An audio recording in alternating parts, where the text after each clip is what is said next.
The crystalline towers of Velthora Prime reflected the light of 3 suns, casting rainbow patterns across the grand chamber where the Galactic Council had gathered.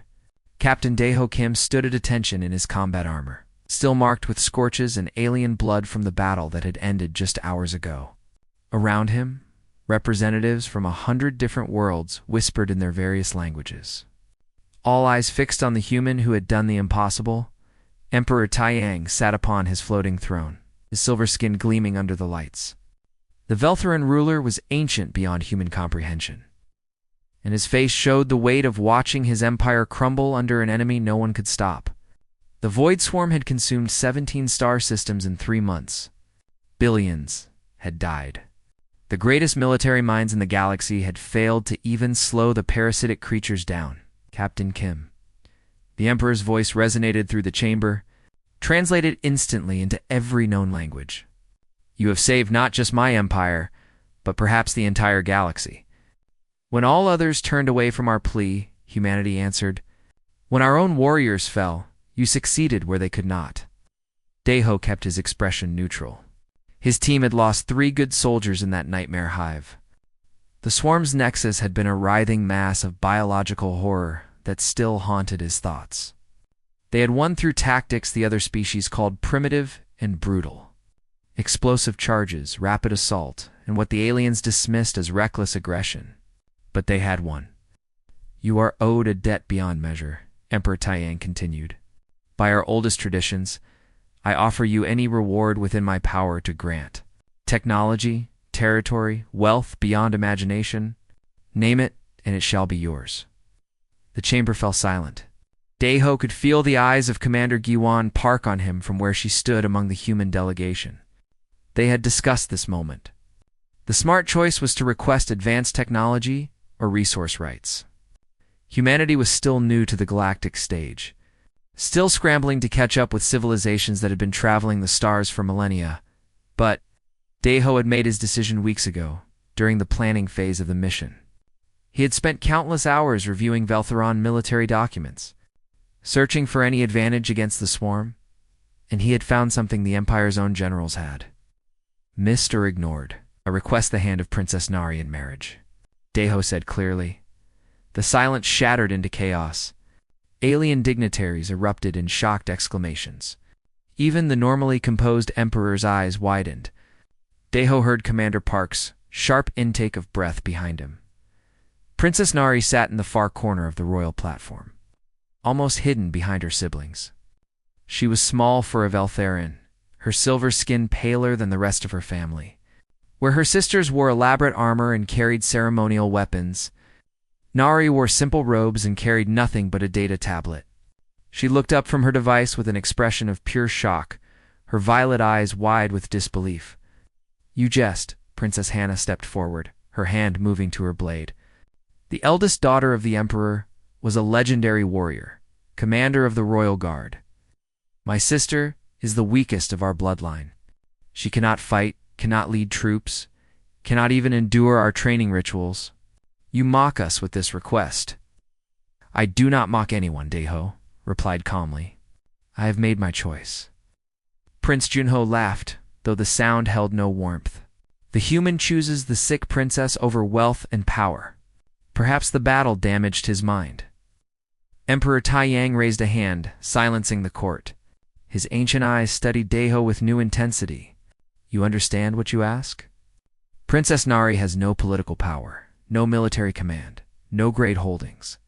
She is beloved to me as all my children are, but she is considered the least of the royal house. I understand perfectly, Your Majesty, Daeho said. The Emperor looked at his youngest adult daughter. Nari still sat frozen, her data tablet forgotten in her lap. Her fingers trembled slightly. Daeho could see the humiliation in her posture, the way she seemed to want to disappear. She thought he was mocking her, or worse, pitying her. Nari, the Emperor said gently. Do you accept this proposal? Every eye turned to the princess. She stood slowly, her movements careful as if afraid she might stumble. When she spoke, her voice was barely above a whisper. If it is the will of the council and the wish of Captain Kim, then I accept. There was no joy in her words, only resignation. The court erupted again in whispers and barely concealed laughter. A human soldier, hero of the realm, choosing the weakest princess. It would be a scandal discussed across the galaxy for years. Commander Park pushed through the crowd to Daeho's side. "Captain, what are you doing?" She hissed in Korean, knowing the translation systems wouldn't broadcast their private conversation. "We need technology, resources. We need advantages for humanity." "I know what I'm doing, Commander," Daeho replied in the same language. "Do you? Because it looks like you just threw away the greatest opportunity our species has ever had for a sick alien girl who can barely stand up straight." Daeho turned to meet his commander's angry gaze. "Trust me. I'm getting exactly what humanity needs." The Emperor rose from his throne, and the chamber fell silent again. "Then it is decided. Captain Daeho Kim of Earth shall wed Princess Nari of the Veltheron Royal House. The ceremony shall take place in 1 month's time, allowing for preparations and for both families to gather." The formal announcement sent another wave of whispers through the assembly. Daeho caught a glimpse of Nari's face before she turned away. She looked like someone who had just been sentenced rather than engaged. Her sisters smirked and whispered to each other. Prince Junho's expression showed calculation behind his mocking smile. Only Emperor Taiyang's face remained unreadable, ancient and knowing. As the council session dissolved into smaller conversations and political maneuvering, Daeho stood his ground. He had played his opening move in a game most of the galaxy didn't even know was being played. The Void Swarm had been stopped, but that was only the first battle. The real war was about to begin. He needed the one weapon no one else valued. Princess Nari disappeared through a side door, escorted by her attendants. Daeho watched her go, knowing that within that frail frame and beneath that dismissed exterior was the key to everything. He had gambled his reward, humanity's greatest bargaining chip, on a secret he had discovered buried in military reports that no one else had bothered to read. Now he just had to convince Nari herself that he hadn't chosen her out of pity or political maneuvering. He had chosen her because she was the most dangerous person in the entire Veltheron Empire, and the only one who didn't know it yet, the royal gardens of Velthera. Prime were designed to showcase the Empire's conquered worlds. Trees from 100 planets grew in careful sections, their leaves ranging from deep purple to bright orange. Nari sat on a stone bench beneath a towering blue fern from the outer rim, her data tablet resting beside her, untouched for the first time in months. 3 weeks had passed since the announcement. 3 weeks of whispers following her through palace halls, of barely concealed laughter from courtiers, of pitying looks from servants. Even her own sisters treated her differently now, as if her engagement to the human soldier had somehow made her even more pathetic than before. Footsteps approached on the gravel path. Nari didn't need to look up to know who it was. Daeho had come to the gardens every day for the past week, always at the same time. She found his consistency oddly comforting, even if she didn't understand his motives. "May I sit?" he asked in carefully practiced Veltheran. Nari gestured to the bench. Daeho sat, maintaining a respectful distance. He wore civilian clothes today, simple dark fabric that made him look less like the battle-hardened soldier who had saved the Empire, and more like an ordinary man. Not that any human looked ordinary to Veltheran eyes. His short dark hair and tan skin were exotic, his muscular build compact compared to the tall, slender Veltherans. They sat in silence for several minutes. This had become their pattern. Daeho would come, sit quietly, sometimes ask simple questions about the garden or the palace. Never about the wedding, never about politics. It unnerved Nari more than if he had made demands. Why? The word escaped before Nari could stop it. She had promised herself she wouldn't ask, wouldn't show weakness. But the question had been burning inside her for weeks. "Why did I choose you?" Daeho asked gently. "Everyone knows I'm worthless. I can't fight like Hannah. I can't command respect like my brothers. I'm sick, weak, useless to the Empire." The words came out bitter. "So why choose me? Is it pity? Some human sense of charity? Or is it meant as an insult to my father?" Daeho was quiet for a long moment. When he spoke, his voice was thoughtful. "Do you know what the Tactical Analysis Division is?" The question surprised her. "It's a military department. They analyze battle data and create strategic recommendations. Correct. And do you know what Tactical Shadow 47 is? Nari felt her heart skip a beat. The blood drained from her face. How do you know that name? It's a username on the military network, Deho continued calmly. For the past 6 years, someone using that name has been submitting tactical analyses and strategic suggestions through the anonymous feedback portal. Hundreds of reports, covering everything from fleet positioning to supply chain optimization to xenobiology studies of potential threats. Narice's hands trembled. She pressed them together in her lap. Most of these reports were ignored, Deho said. Marked as interesting, but impractical, or filed away without review. But I'm a soldier, not a politician. When I was planning the assault on the swarm hive, I read everything I could find. Everything, including 6 years of anonymous reports that everyone else had dismissed. That doesn't prove anything, Nari whispered, but her voice shook. Tactical Shadow 47 wrote a theoretical analysis of hive mind structures 8 months ago. Deho continued, it proposed that collective consciousness entities would have a central processing vulnerability, a sort of brain that coordinates the swarm. The report suggested that if you could reach this center and introduce a disruptive signal, the entire collective would collapse into chaos. Nari closed her eyes. That report had taken her 3 months to research and write. She had been so proud of it.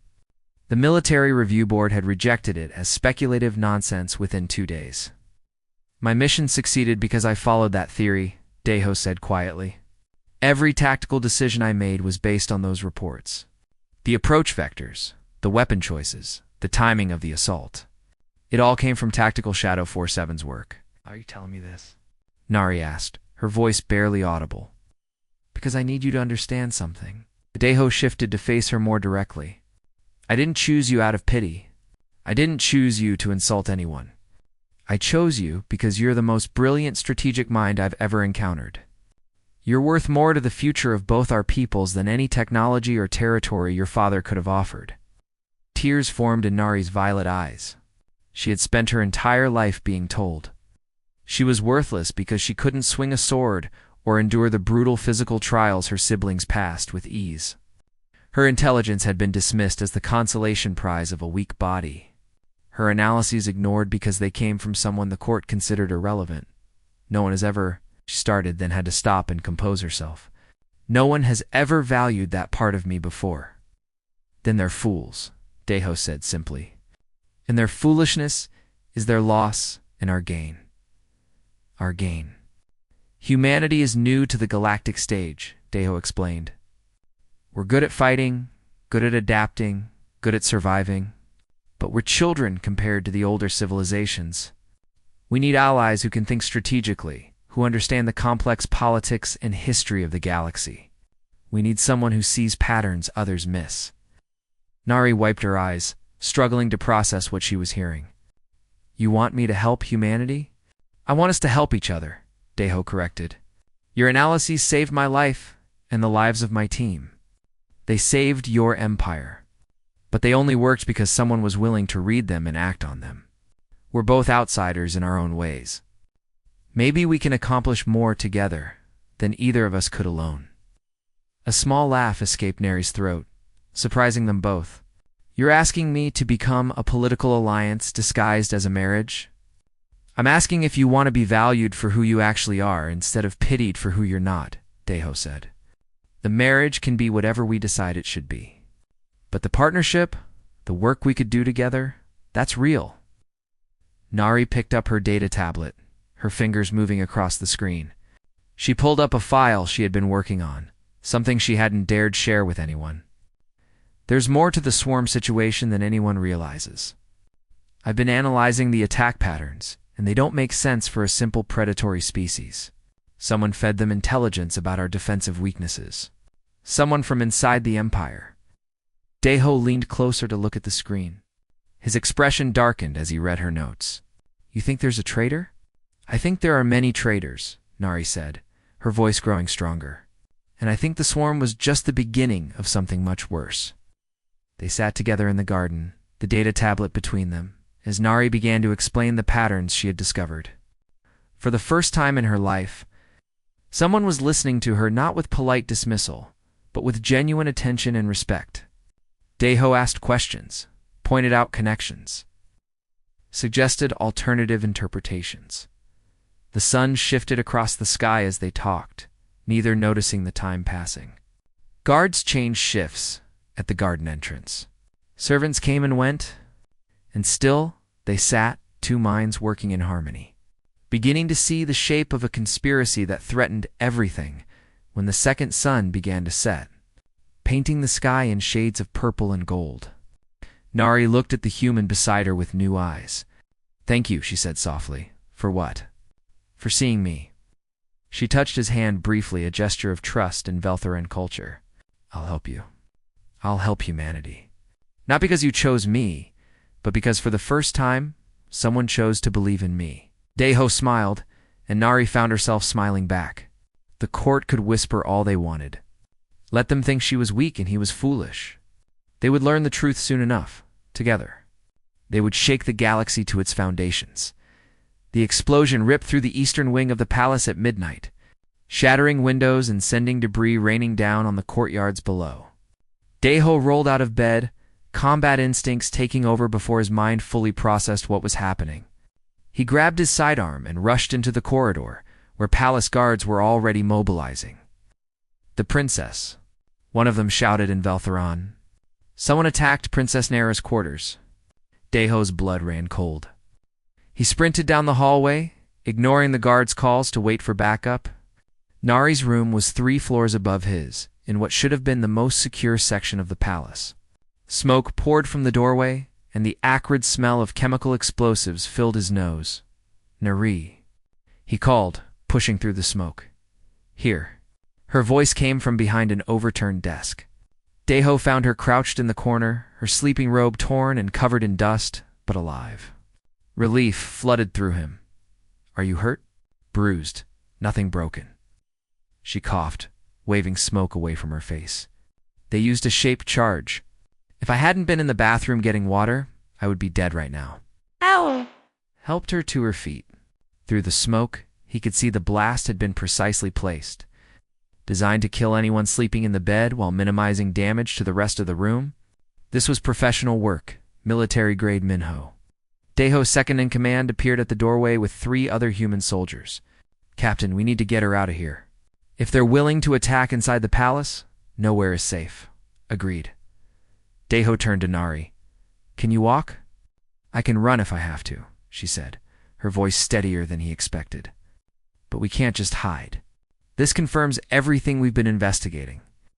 Over the past 2 weeks, Daeho and Nari had been quietly gathering evidence of the conspiracy she had first detected.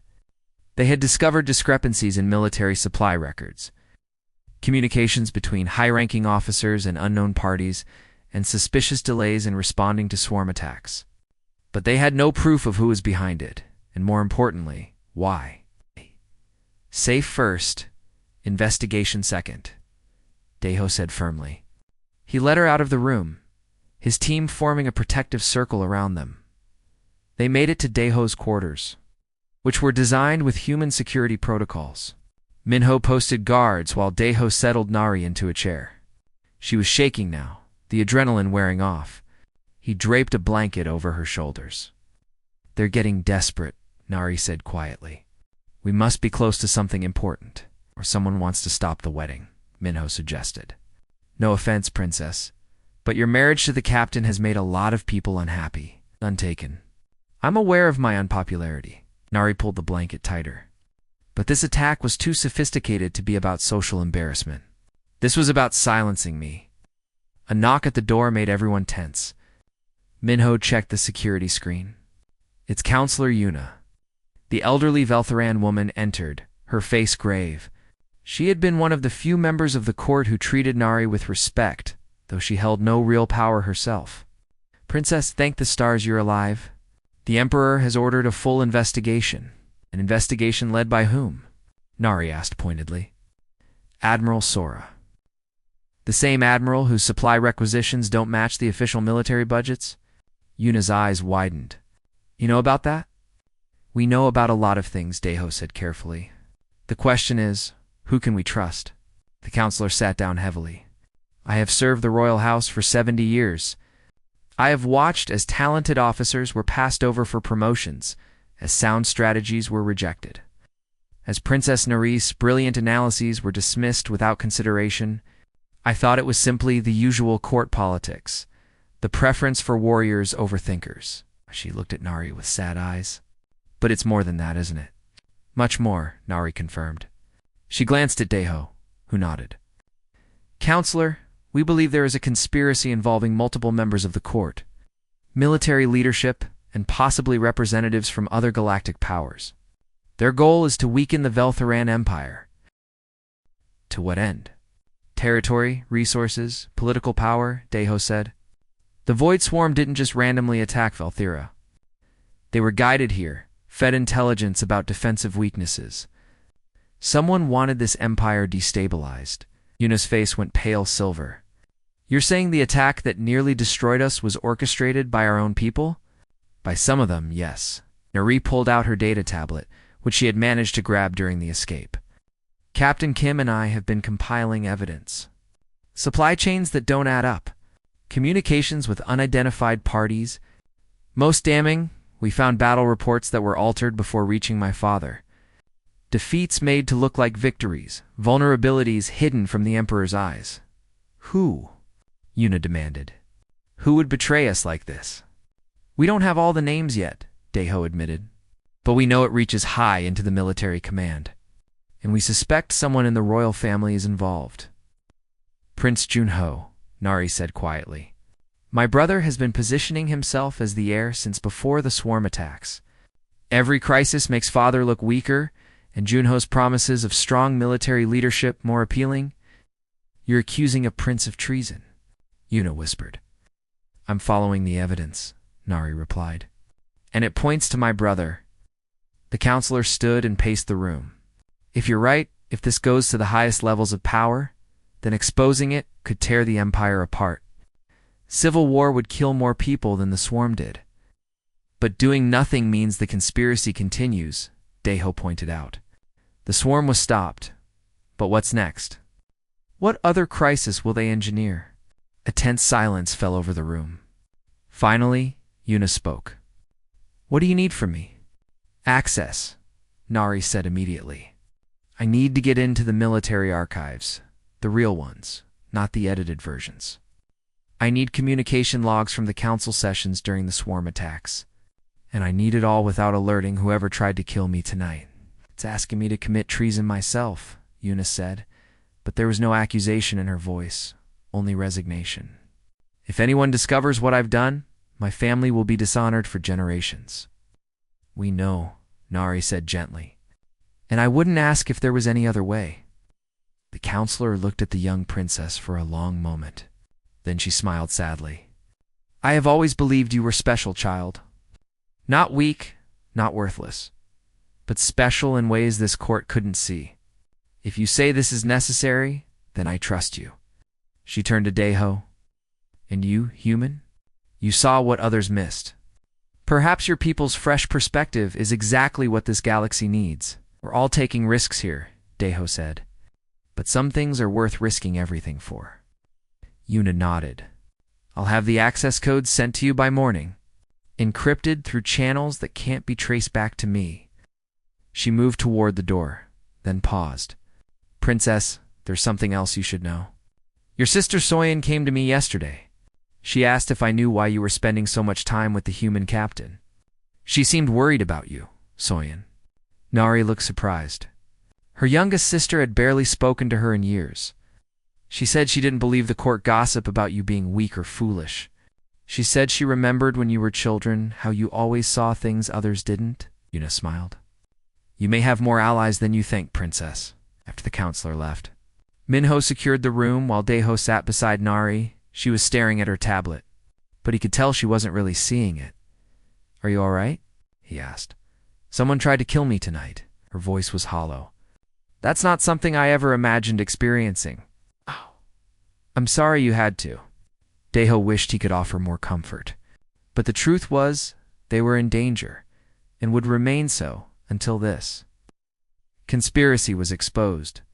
Nari set down the tablet and looked at him directly. Thank you for running into the smoke. You could have waited for the guards. Not really, Deho said with a slight smile. You're my partner in this. Partners don't leave each other behind. Something in Nari's expression softened. We're really doing this, aren't we? Taking on the most powerful people in the Empire. It's like it. We could die, yes. But we could also change everything. It's the idea. Nari laughed. A slightly hysterical sound that spoke of stress and fear and determination all mixed together. My whole life I've been invisible. Now I'm about to become the most visible target in the Empire. Not alone, Deho reminded her. We face this together. She reached out and took his hand, not the brief touch of before, but a real grip. Holding on like he was her anchor in the storm. Together, she agreed. Outside, the palace was in chaos as guards searched for the assassin. But inside this small room, two people sat planning the downfall of a conspiracy that reached across the stars. They had evidence, they had allies, they had each other. It would have to be enough. The emergency session of the Galactic Council had been called within hours of the renewed swarm attacks. 3 systems were under assault simultaneously, coordinated strike that should have been impossible for creatures operating on instinct alone. Deho stood in the wings of the Great Chamber, watching as Emperor Taiyang addressed the assembled representatives of 100 worlds. Beside him, Nari was dressed in formal court attire for the first time since their engagement. Gone were the simple robes she usually wore. Instead, she was armored in the ceremonial battle dress of the royal house. Silver and purple metal that gleamed under the chamber lights, she looked like a warrior princess from ancient legends. Though Deho knew the armor was more symbolic than protective. You look ready for war, he whispered in Korean. I am, she replied in the same language. Over the past weeks, they had been teaching each other their native tongues. Just not the kind fought with weapons. Emperor Taiyang's speech was reaching its conclusion. He spoke of the new attacks, the unexpected coordination, the threat to all galactic civilization. His voice was strong, but Deho could see the weariness in the ancient ruler's posture. This conspiracy had taken its toll on him. And now, the Emperor said, I yield the floor to someone who understands this threat better than anyone in this chamber. My daughter, Princess Nari. The gasps and whispers that rippled through the council were immediate. Nari had never addressed the council before. She was barely acknowledged as existing by most galactic powers. Several representatives actually laughed, thinking this was some kind of joke. Nar stepped forward into the light, and Deho felt a surge of pride. She was terrified, he knew. Public speaking had never been her strength, but she walked with her head high, her data tablet held firmly in her hands. Honored members of the council, she began, and her voice carried clearly through the chamber. I am Princess Neria of the Veltharan royal house. Most of you know me as the weak daughter, the one not worth your attention. That perception has been useful, because it allowed me to see things that no one thought I was looking for. She activated her tablet, and holographic displays appeared throughout the chamber, visible to every representative. The Void Swarm attacks were not random. They were guided by intelligence from within the Veltharan Empire, coordinated with the help of corrupt officials across multiple species and governments. Chaos erupted. Delegates shouted in outrage. Emperor Taiyang raised his hand for silence, but the chamber continued to buzz with angry voices. You accuse without proof? Admiral Sora stood from his seat in the Veltharan section. This is an insult to the loyal officers who have fought and died defending the Empire. I have proof, Nari said calmly. She expanded the holographic displays. Communication logs showing contact between Admiral Sora and agents of the Krell Syndicate. Supply records showing weapons and ships diverted from defensive positions to private stockpiles. Battle reports that were altered before reaching the Emperor's eyes, hiding our true vulnerabilities from those who could have corrected them. The chamber fell silent as delegates examined the data. Deho watched Admiral Sora's face go from angry red to pale. The Veltharan officer was calculating his options, and Deho could see the moment he decided to fight rather than flee. These documents are forgeries, Sora declared, created by the princess and her human allies to discredit the military and seize power. The documents are verified, a new voice said. Counselor J, the human representative, stepped forward. Human Intelligence Services have been analyzing Veltharan communications at Princess Neris's request. We have independent confirmation of everything she's presenting. This is a human plot. Prince Junho stood now, his voice ringing with authority. My weak sister has been manipulated by her human husband-to-be. They seek to undermine the empire from within. Actually, Nari said, and now there was steel in her voice. You're the one who seeks to undermine the empire, brother. Should I show everyone the communications between you and Admiral Sora? The plans to stage a coup once father was sufficiently weakened by the swarm attacks. The promises you made to various galactic powers. In exchange for their support? Junho's face twisted with rage. You have no right to make these accusations. I am a prince of the realm, a warrior who has bled for this empire. You are nothing. She is the one who saved us all, a new voice interjected. Princess Hannah stepped into the light, and the chamber's attention shifted again. The warrior princess had her hand on her blade, but she was facing her brother, not her sister. Nari is the one who discovered the truth about the swarm. Her tactical analysis, which you and others dismissed, were the only reason Captain Kim's mission succeeded. While you plotted treason, she was saving the empire. You side with her? Junho looked genuinely shocked. You, the greatest warrior of our house? I side with truth and honor, Hannah replied, something you clearly abandoned long ago. The confrontation was interrupted by alarms. Red lights flashed throughout the chamber. A council aide rushed to Emperor Taiyang, whispering urgently. The Emperor's face grew grim. The swarm has broken through defenses in the outer rim, he announced. They are advancing toward the council homeworld. Perfect timing, Daeho thought grimly. The conspiracy's final play. This is what happens when we waste time on false accusations. Junho shouted. We need military action, not political theater. We need both, Nari countered. And I can provide both. She turned to face the council directly. I have studied the swarm for months.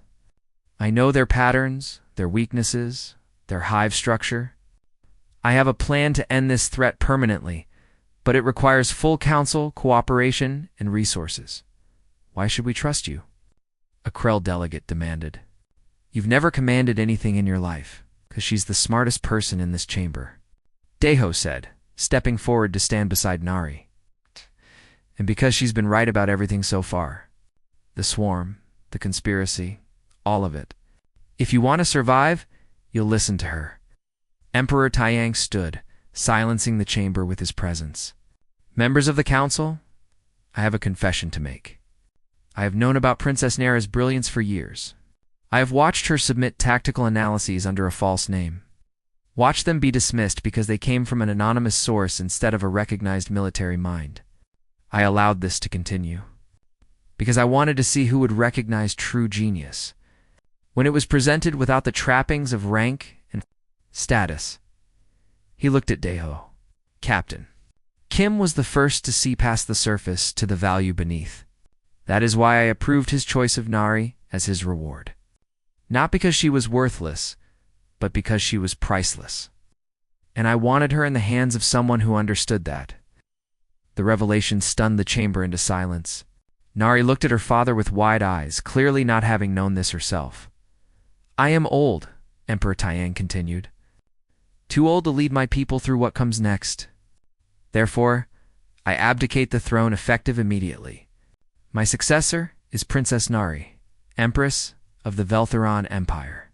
Father, no, Nari gasped. Yes, the Emperor said firmly. You are the one this empire needs. Not warriors, not politicians, but a mind that can see the patterns and connections others miss. He looked at Junho, whose face had gone deathly pale. Guards arrest Prince Junho and Admiral Sora on charges of treason. Their full trials will come later, but for now, they will not interfere with what must be done. The arrests happened swiftly. Junho tried to resist, calling for his supporters, but Hannah herself stepped forward to disarm him. The betrayal on his face was absolute as his own sister took his blade. With the conspirators removed, tension turned back to Nari. She stood frozen, clearly overwhelmed. Deho touched her shoulder gently. "You can do this," he said quietly. "You've been preparing for it your whole life." Nari took a deep breath, then another. Finally, she nodded. She turned to face the council again, and this time there was no hesitation in her voice. "I accept the responsibility placed upon me," she said. "And my first act as Empress is to declare a state of emergency and assume direct command of all military forces. The swarm must be stopped, and I know how to do it." She began outlining her plan, her voice growing stronger with each word. It was brilliant. Deho could see that immediately. She proposed using multiple species strengths and coordination, attacking the swarm's hive mind from several directions simultaneously. It would require unprecedented cooperation and trust between species that had been rivals for centuries. But as she spoke, delegates began to nod. They could see the logic, the careful consideration of each factor. This was not the ranting of an untested ruler, but the precision of a master strategist. "Captain Kim will lead the ground assault force," Nari continued. "He has proven he can reach the swarm's center. But this time, he won't go alone. Each species will contribute their best soldiers, working together under human tactical doctrine, combined with Veltharan strategic planning." Deho felt a chill run down his spine. This was dangerous, possibly suicidal. But it could work. It would work if everyone did their part. "I will coordinate the operation from the command ship," Nari said. "Real-time analysis and strategic adjustment will be crucial. This is a battle that will require both courage and intelligence. Warriors and thinkers working as one," the council voted. 97 species agreed to participate. Only 3 abstained, and none voted against. In less than an hour, Nari had gone from dismissed princess to acknowledged empress. From ignored voice to commanding general. Deho watched as she continued planning, coordinating, leading. She had stepped into her power like putting on armor that had always been meant for her. And he felt something shift in his chest, something that went beyond partnership or political alliance. He was falling in love with her. This brilliant, brave woman who had been hidden in plain sight her entire life. And now the whole galaxy would finally see what he had seen from the beginning. They had a war to win first. But after that, they would build something new together, something the galaxy had never seen before. An empire led by wisdom instead of force. A future where value was measured by contributions, not by ability to fight. A new way forward. Born from the partnership of a human soldier and a Veltharan empress who had both been underestimated for far too long. The battle had lasted 3 days. It cost thousands of lives. Deho stood in the medical bay of the command ship, looking down at Minho's body. His second-in-command had taken a swarm spike meant for a Krell soldier, saving the alien's life with his last breath. The cost of victory was always measured in the people you lost. Captain, Ambassador Yunji approached quietly. "The Empress is asking for you." Deho touched Minho's forehead one last time. A gesture of respect and farewell. Then he followed the ambassador through corridors filled with wounded from a dozen different species. The joint operation had worked exactly as Nari planned, but the swarm had fought with desperate ferocity. They had nearly failed 100 times, but they had won. Nari was in the command center, surrounded by holographic displays showing the aftermath of the battle. Her armor was scorched and dented from when a swarm fighter had broken through to the command deck. She had refused to evacuate, coordinating the entire operation from her position, even as enemy creatures tried to kill her. Princess Hannah had led the defense of the bridge personally, her blade never stopping until every threat was eliminated. When Nari saw Deho, her professional mask cracked. She crossed the room and embraced him tightly. He held her, feeling her shake with exhaustion and relief and grief for all they had lost. "We did it," she whispered in Korean, a language she now spoke fluently. "It's over." "Not quite," Deho replied gently. "The swarm is defeated, but there's something you need to see." He led her to a secure section of the ship where the swarm's central intelligence was being held. The creature was unlike anything Deho had seen in the hives. It was small, almost fragile-looking, with none of the aggressive features of the warrior forms. When it sensed Nari's presence, it began emitting complex patterns of light and sound. "It's trying to communicate," Dr. Hand said. The human xenobiologist had been studying the entity since its capture. "An empress? You need to hear what it's saying." Through a combination of translation devices and Nari's own analytical brilliance, the story emerged. The swarm was not a naturally aggressive species. They had been peaceful collective entities, living in harmony across several distant systems. Then another species had found them, studied them, and introduced a control mechanism into their hive mind. The corruption had turned them into weapons. Aimed at targets chosen by their controllers, the conspiracy ran deeper than any of them had imagined. Multiple galactic powers had been using the swarm as tools, weakening rivals and positioning themselves for dominance. The Veltheran Empire had just been one target among many. "They were victims too," Nari said softly, watching the entity's lights pulse with what looked like sadness. "All those billions killed, on both sides, because someone wanted more power. Can they be saved?" Deho asked. Dr. Hand nodded. "With the control mechanism removed, they're reverting to their original nature. They're terrified, confused, but not aggressive. We might be able to establish real communication, maybe even peaceful coexistence." Nari made a decision that would echo across the galaxy. Begin the process. Reach out to the remaining swarm clusters. Offer them medical aid, psychological support, whatever they need. They will not be exterminated for crimes committed while under control. The trials of the conspirators took months.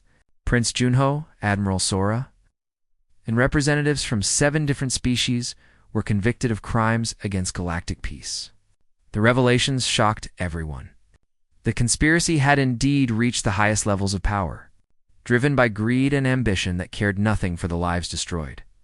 Nara refused to execute the traitors, instead sentencing them to life terms working on reconstruction efforts in the devastated systems. "Let them rebuild what they helped destroy," she declared. "Let them see the faces of the people they hurt. That is justice." Her mercy was controversial, but it set a new tone for galactic politics. The Veltheran Empire under Empress Nari was not interested in domination through force, but in cooperation through mutual benefit.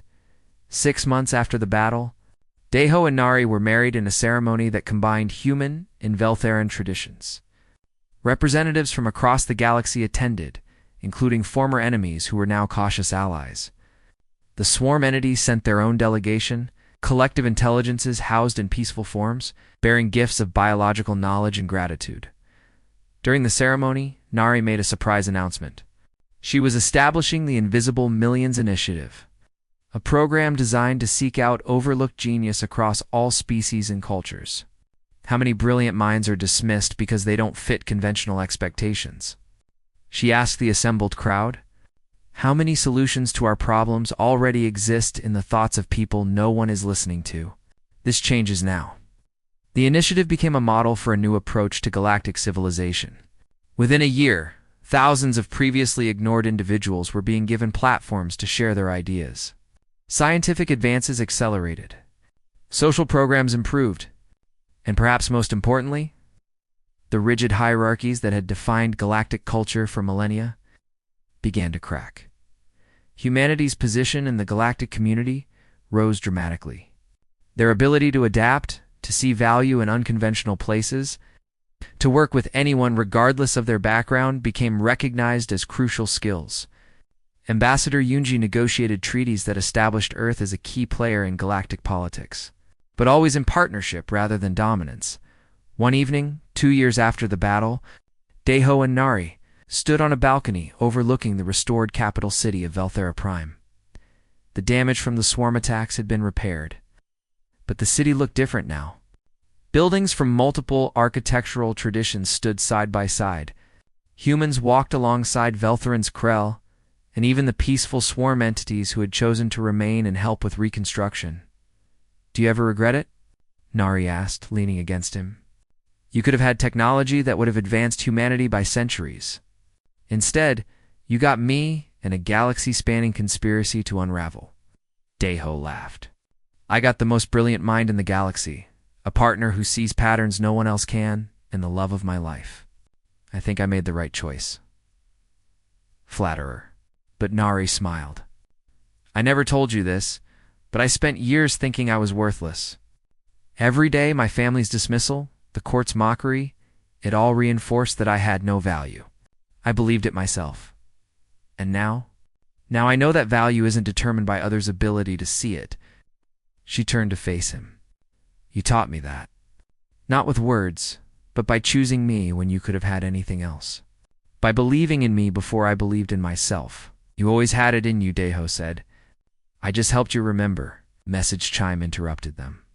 Nari checked her tablet and smiled. Dr. Hyen's team has made a breakthrough in swarm biology. They think they can help the entities rebuild their civilization peacefully. And there's more. 3 new species have applied to join the Invisible Millions initiative. One of them sent a message saying they have members who have been working on a solution to faster-than-light communication for decades, but were dismissed as dreamers. This is just the beginning, isn't it? Deho said. Yes. Nari's eyes shone with possibility. We've proven that brilliance exists everywhere if people are willing to look for it. We've shown that cooperation achieves more than conquest. And we've demonstrated that the future belongs to those who value minds over might. She pulled up another file on her tablet. I've been working on something. A new constitutional framework for the Empire. One that establishes merit-based governance, protects the rights of all species, and creates systems for elevating overlooked voices. It's imperfect, and it will need constant refinement, but it's a start. You're really going to change everything, aren't you?